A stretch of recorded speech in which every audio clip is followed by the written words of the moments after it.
Olá, pessoal, tudo bem? Começando mais um Sechá News aqui hoje para falar sobre um assunto que deu muita polêmica, muita repercussão, que foi o voto do ministro Dias Toffoli durante a sessão do STF para decidir sobre a criminalização do porte de drogas para uso pessoal, placar atualmente 5-4. E para falar sobre esse assunto, nada melhor do que conversar com o Erivelton Melquiades, que é bacharel em Direito, membro da Rede Jurídica pela Reforma da Política de Drogas, da Rede Reforma, e assessor e pesquisador do Instituto de Estudos da Religião, o ICER, diretamente do Rio de Janeiro, falando aqui com a gente no Sechá News.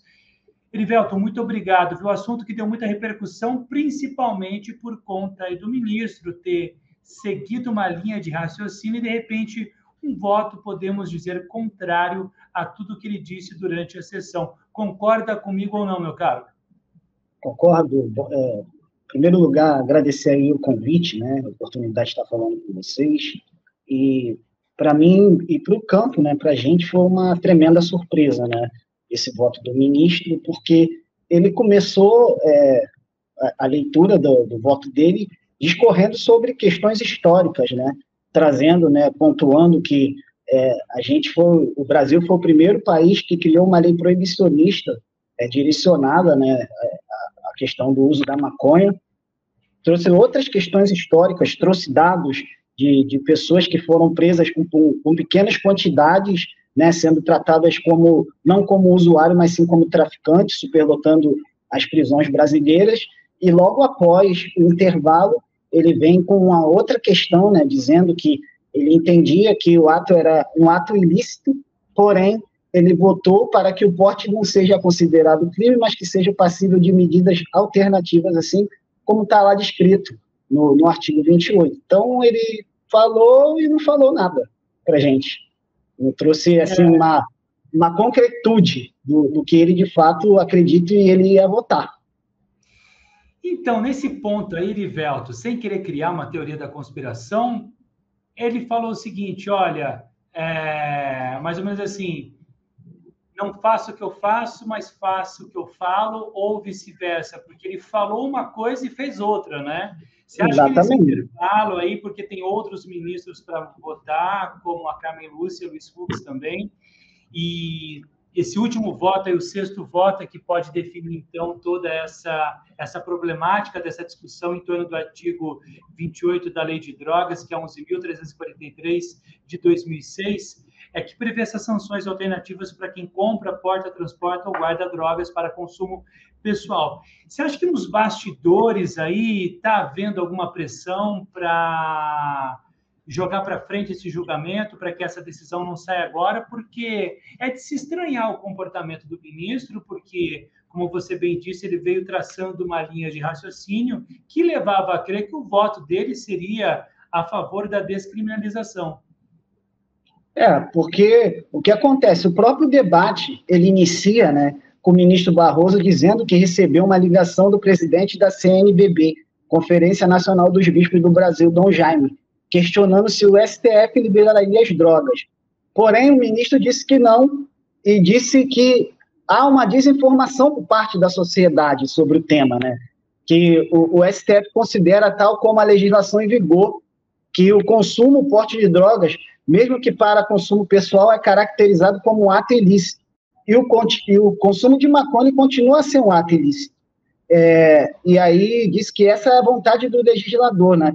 Que ainda está lá descrito, né, no artigo 28, que o ato considera-se ainda um ato ilícito, né?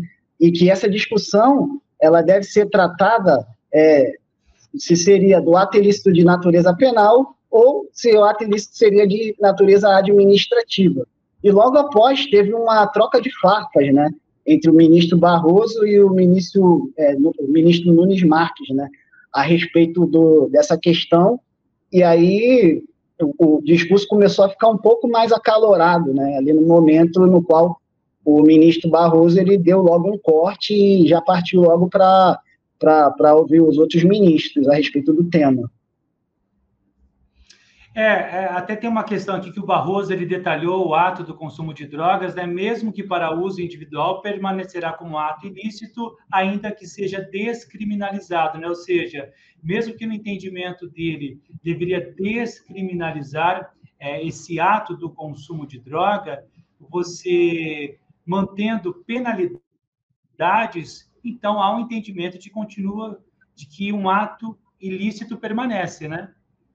Isso, ele permanece, eles só estão discutindo se a conduta deixa de ser crime ou não, entendeu? É isso que está em discussão no STF, não é a questão de legalizar ou deixar de ser ilegal, entendeu? Então, o que acontece? Eles estão julgando a constitucionalidade ali desse artigo, né? Porque ele está uma norma penal em branco, de dizer ali, não é com critérios objetivos, né? Para poder dizer, essa pessoa que está sendo abordada com essa quantidade, ela é considerada ou traficante ou usuário. Isso fica a cargo da autoridade judicial a definir, né? Muito pela essa confusão, né? Que os verbos contidos no artigo 28 são muito parecidos com verbos contidos no artigo 33. Então, fica a cargo da autoridade judicial decidir quem é o usuário e quem é o traficante. E é justamente essa discussão que está rolando ali no STF, né? Para ver qual é a norma que é aplicável e está de acordo com o que diz o texto constitucional. Você explicou muito bem essa discussão que acontece ali no STF, mas agora eu queria entender do ponto de vista prático da vida em sociedade, porque a gente sabe, né, Livelto, que tem uma problemática muito grande envolvendo aí a questão dessa caracterização do usuário, da diferenciação do usuário para o traficante, enfim. Do ponto de vista prático, nada muda, então, né? Em relação a tudo que eles conversaram, como que você vê daqui para frente, se caso essa votação não aconteça, como muita gente espera na sociedade, que é descriminalizar o porte de maconha para uso pessoal, como que você enxerga, que cenário que você enxerga diante dessa problemática, dessa política de drogas no Brasil? O cenário que eu estou enxergando, né, não sei se todo mundo está tendo essa mesma visão, é que veio uma coisa atrás da outra. Logo que o STF voltou a pautar esse tema, surgiram diversas PECs voltadas nesse sentido, né, de criminalizar o uso de drogas, dessa questão de internação compulsória, na questão das saidinhas temporárias, todas voltadas muito para essa questão do sistema penal, né? Porque o Brasil, hoje, ele é a terceira maior população carcerária do mundo, né? Só ficando atrás da China e dos Estados Unidos. E aí, a maioria das pessoas que hoje compõem o sistema criminal, o sistema penal brasileiro, que estão presas, né? São pessoas que foram presas como traficantes, né? E se for ainda pegar pesquisas, dados, né? São pessoas que foram presas com pequenas quantidades de drogas, sem estar armadas, e só por estar em regiões que são dominadas pelo tráfico, né, pelo poder paralelo. Então, nessa conjuntura toda, olhando, né, essa questão, acho que ficou bem evidente, né, que o que está se discutindo hoje é o caráter social, né, o caráter da sujeição criminal do indivíduo, né, de colocar sempre a população preta marginalizada, né, os favelados sendo marginalizados, em prol de uma política de drogas inútil, né? Que só tem feito aprisionamentos em massa e pouco se importando com a questão de saúde pública, que é o que eles dizem ali, né? Que essa questão de drogas é uma questão de saúde pública. Se é uma questão de saúde pública, é porque está a critério da autoridade judicial e não pelo Sistema Único de Saúde a ver essas questões, entende? E aí, a partir disso, o STF começa a pautar e logo após vem essa pressão do Poder Legislativo, né, para poder criar uma norma, para poder dizer que a conduta ela é considerada crime, e dizendo que o STF está a fim de legislar, e sendo que existia já há muito tempo essa lei de drogas aí desde 2006, que só fez o sistema penal aumentar. Então, na minha opinião, eu vejo dessa forma, né, que está servindo mais como um palco para determinado debate, determinado tema, e dizer que o Brasil está no viés de legalizar a droga, como, na verdade, está no viés de fazer uma reparação, né?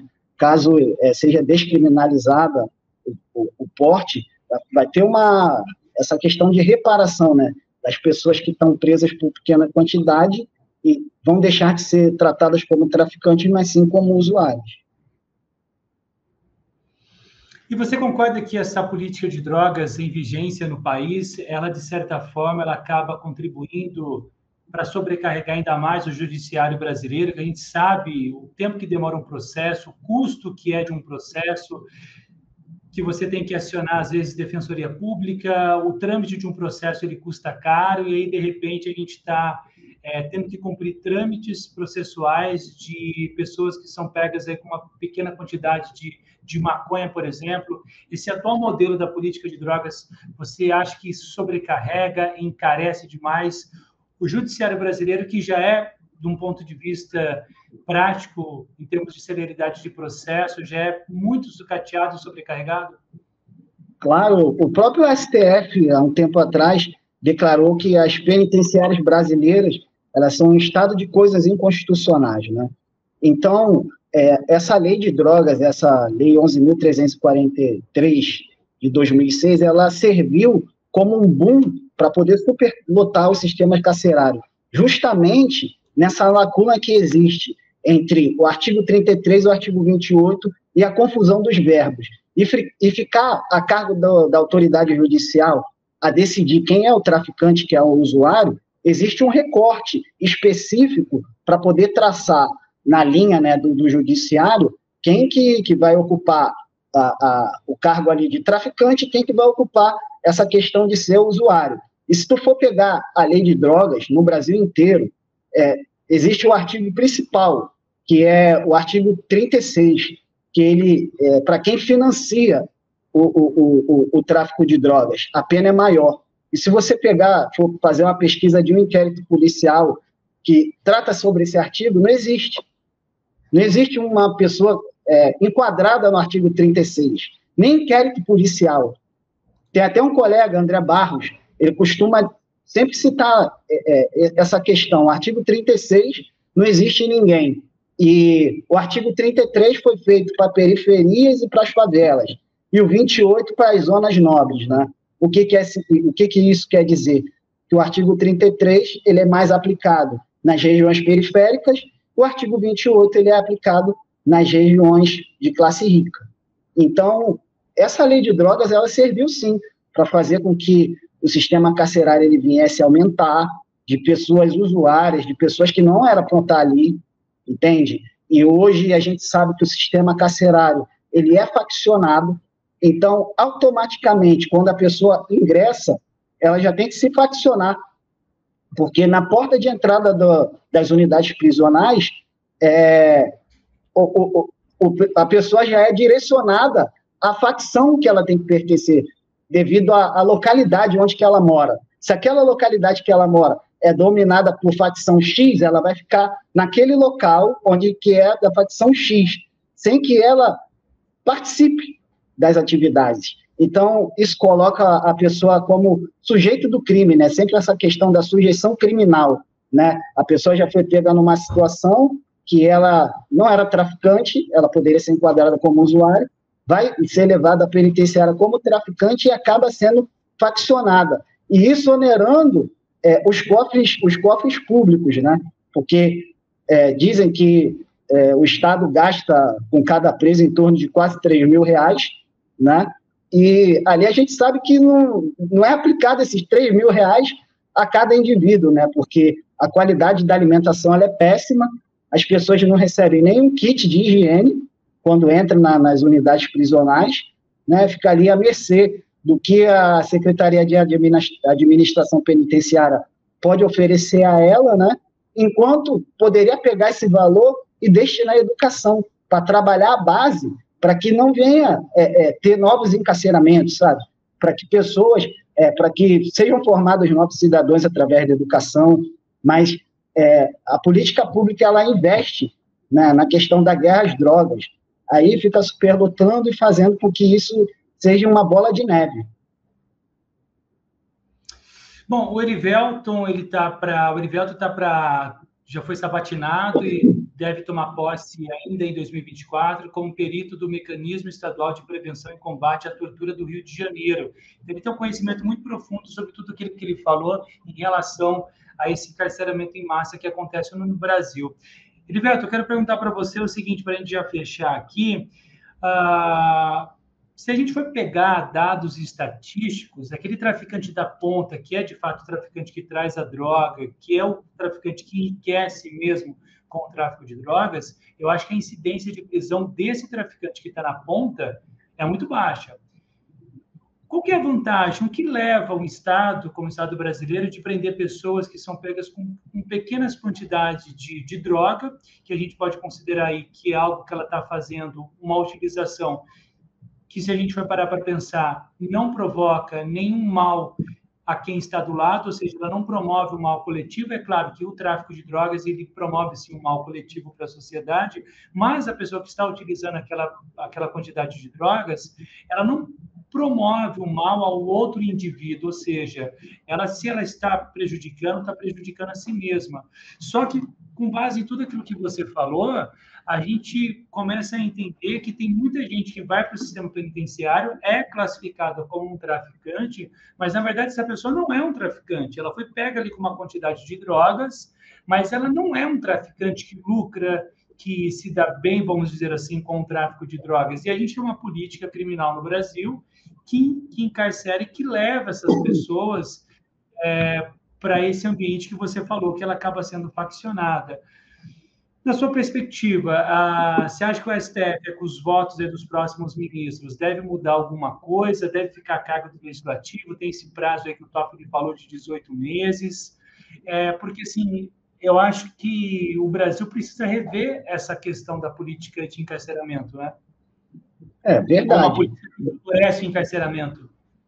Dados comprovam, né? Pesquisas comprovam que sobre a superlotação, né? A quem tem favorecido a superlotação, isso tem servido para poder deixar mais forte as facções criminosas. Porque, vejamos, né, pessoas são presas com pequenas quantidades levadas até a presença do juiz, ali o juiz decide se ele é um usuário, um traficante, aí fica preso, e ali pessoas que não eram para poder estar ali, que não faz parte do cotidiano do crime, acaba tendo que se faccionar e está vivendo ali a vida do crime, entende? Então, imagina para uma pessoa que ela é fichada, que ela tem ali, né, os antecedentes criminais, para ela voltar novamente para o mercado de trabalho fica praticamente impossível, né? Que com a ficha daquela dizendo que a pessoa foi tida como traficante, a pessoa não vai nem olhar para ver se de fato aquela pessoa né? Já é aquele juízo moral, né? Que já se cria. Então, isso tem servido apenas para poder fortalecer as facções criminosas, ao invés de ter uma solução concreta, né, sobre o caso. O que fazer para o Brasil deixar de ser a terceira maior população carcerária do mundo, né, o que a gente deve fazer? E parece que não há nenhum tipo de interesse do poder público para que isso, de fato, aconteça, né? O que a gente tem visto, acompanhado, operações policiais, principalmente aqui no Rio de Janeiro, que não se respeita, né, a norma jurídica vigente, no caso a Constituição Federal, muito menos a DPF 635, que está em vigor desde o tempo da pandemia, e a gente tem acompanhado, né, aprisionamentos, pessoas perdendo suas vidas em prol de uma política pública inútil, né, que dizem que a operação foi um sucesso. E aí morreu 3 pessoas, diversas pessoas foram presas, e a operação foi um sucesso porque apreenderam um fuzil e algumas quantidades de drogas. Que sucesso há nisso? Seria mais prático trabalhar a base, né? Fazer com que as crianças cresçam sem ter que se envolver, trazer políticas públicas de fato que vão fazer com que as pessoas de fato deixam de olhar o crime como uma porta, né, de saída para resolver seus problemas financeiros e vão começar a se interessar por coisas, né, que de fato devem se interessar. Então, o que a gente tem visto é muito isso, né, as forças policiais adotando esse critério de subir as favelas, trocar tiro, e esse tem sido a lógica, né. Então, eu acho que deve se olhar de um outro olhar, né, para poder fazer com que a base seja trabalhada e a gente não venha aprender mais e mais pessoas que não eram para estar ali presas, entende? Bom, e para a gente fechar aqui, Erivelto, e nesse bolo também tem aquelas pessoas que fazem a utilização de forma medicinal da maconha, principalmente, né? A cannabis, ela tem lá o seu papel medicinal, né? Cannabis, maconha, enfim. A gente quer falar aqui sobre a planta.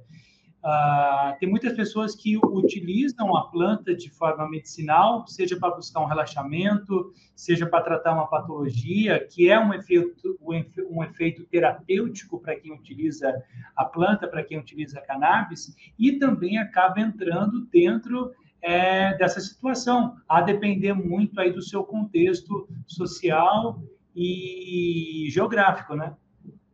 É verdade.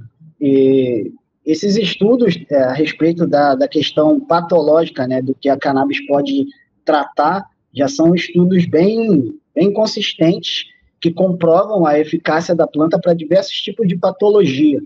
E o que hoje se olha é o que está na mão, né, na sociedade, aquele prensado que está lá na mão do varejista, e as pessoas acham que somente aquilo é maconha, cannabis. E não é aquilo, né? A gente sabe que existem mais de 200 espécies, cada uma voltada para uma finalidade, para fins medicinais, e o que está se discutindo é questões morais na sociedade, porque vai liberar a maconha, que a maconha é a porta de entrada para as outras drogas, o que eles dizem, né? E como, na verdade, a gente sabe que não, que hoje já está aí o mercado, já existe vários países que fizeram essa descriminalização e a conduta deixou de ser um ato ilícito, né? E que estão tendo resultados positivos, né? Em suas políticas públicas. E o Brasil voltando atrás no tempo, né? Tendo uma questão retrógrada a respeito dessa questão, muito por questões morais, né? Principalmente do campo da direita, da extrema-direita, que está dizendo a respeito disso, né? Que vai destruir famílias, que a droga ainda não entrou em diversos lares, e a partir do que está sendo pautado pelo STF, a droga pode começar a entrar nos lares. E a gente sabe que isso é uma tremenda de uma hipocrisia, né? Então, tem que se rever tudo isso. Erivelto, para a gente fechar rapidinho, no seu ponto de vista, essa decisão deve continuar com o STF ou tem que ser legislativo, o Congresso tem que definir sobre esse tema? Então, eu acho que já está tendo essa discussão também, já está tendo essa discussão no Legislativo, e eu acho que esse julgamento do STF está se postergando justamente para poder dar um tempo do Legislativo, né, dar uma olhada e colocar essa questão para poder andar. Então, quando se pede vistas em tempo, né, um monte de tempo, essa questão já está se arrastando desde 2015 e nada se resolve, então é só esse olhar que eles estão esperando, né, um movimento do Poder Legislativo para poder dar o voto. Ou pode ser que não aconteça, né? A gente fazer previsões assim é bem esquisito. Ontem a gente estava fazendo a previsão em cima do voto do Toffoli e a gente viu depois uma outra questão. Então, fazer esse prognóstico de que o STF vai julgar primeiro do que o Legislativo, acho que ainda não rola. E você acha que o STF, nesse pedido de vista insistente que acontece, é mais para tentar tirar o corpo fora ou para colocar cada um mesmo no seu quadrado e dizer, olha, quem tem que julgar isso, a competência é do Legislativo e não a nossa, então vamos articular aqui, deixar que eles resolvam ou não, ou eles têm divergência mesmo? Porque o STF ele não pode ultrapassar, né, as atribuições no qual é conferida a ele. O poder de legislar é do poder legislativo, né, dos deputados e dos senadores. O STF ele vai ali aplicar o entendimento da norma, né, se a norma ela é constitucional ou se ela não é constitucional. Então, eu acho que o que está sendo ainda muito confuso, a sociedade não está entendendo muito bem qual é o papel de cada instituição, entendeu? O STF está ali para poder dizer se essa norma ela é válida ou não a partir do que está escrito na Constituição Federal. E o poder legislativo é para poder criar uma lei e essa lei sendo aprovada, sancionada, promulgada, ela vai entrar em vigor de acordo com a vacância que vai estar colocada ali, entendeu? Então, está sendo muito confuso para a sociedade entender, muito nessa questão das atribuições de cada cargo. O STF ele não pode legislar sobre a matéria, mas ele pode aplicar entendimentos a respeito do que ele diz ser constitucional ou não. E é justamente o que está acontecendo agora nesse julgamento. Em paralelo, Herivelto, tem uma outra votação, porque tem um outro dado aqui, que na verdade é um outro voto, que fala que está 7 votos para fixar quantias para diferenciar o usuário do traficante, e 2 votos para o Congresso ou Anvisa deliberar como será a diferença. Tem 2 votações paralelas, então, acontecendo, de vários temas diferentes, e isso acaba confundindo bastante também as pessoas, né? Isso, confunde bastante. O que está aqui sobre o que está sendo discutido pelo STF é o recurso extraordinário, que foi proposto em 2015 por uma pessoa que recebeu a pena de prestação a serviço à comunidade, e esse caso chegou até o STF pela questão da repercussão geral. E aí está tendo essa votação, que esse está 5-4. E 7-2 está para fixar quantias para diferenciar o usuário do traficante. Então, é um outro julgamento em paralelo. Exatamente. Bom, fica até assim para as pessoas entenderem, né? É até difícil, mas eu quero te agradecer muito aí pela sua participação, por ter explicado para a gente aí de forma brilhante toda essa problemática que a gente vem discutindo há um bom tempo. A gente espera que logo, logo tenha uma decisão, mas pelo andar da carruagem aí, me parece que ainda tem 2 ministros para fazerem os seus votos, então imagino que vai levar um tempinho ainda. Próxima terça-feira deve ter mais uma sessão do julgamento, que deve ser retomado na próxima terça-feira agora, né? Hoje a gente fala no dia 21 de junho, então a próxima terça-feira vai ser dia... Deixa eu olhar para o calendário. Próxima terça-feira, dia 25 de junho, então a expectativa aí de que os ministros voltem a conversar sobre essa pauta. Obrigado, viu, meu caro? Eu que agradeço aí, mais uma vez. Esse foi mais um Sechá News. Até o próximo.